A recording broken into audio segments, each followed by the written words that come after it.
হাসপাতালেই বিয়ে, হ্যাঁ এমনটাই ঘটেছে মানিকগঞ্জের একটি বেসরকারি হাসপাতালে।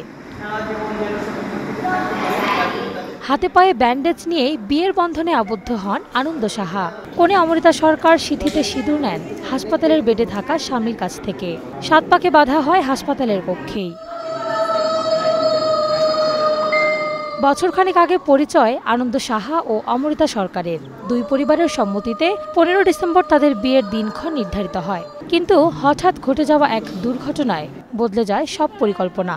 ট্রাক দুর্ঘটনায় 2 হাত ও একটি পা ভেঙে যায় আনন্দ সাহার। কোমরে লাগে প্রচণ্ড আঘাত।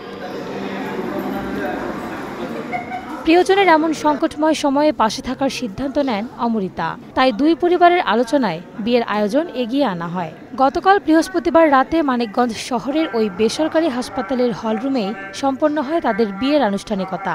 যেহেতু হিন্দু বিবাহ, তাদের বিয়ের দিন ঘন্টা পরিবর্তন করা যাচ্ছিল না, তো তারা আমাদের কাছে আবেদন জানায় যে বিয়েটা তারা হাসপাতালেই করতে চায়।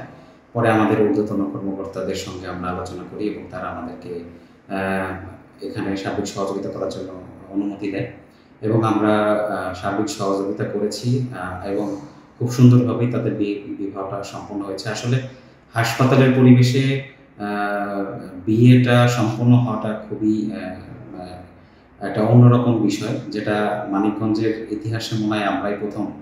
ধর্মীয় আচার মেনেই সম্পন্ন হয় এ বিয়ে। উপস্থিত ছিলেন দুই পরিবারের নিকটাত্মীয়রা।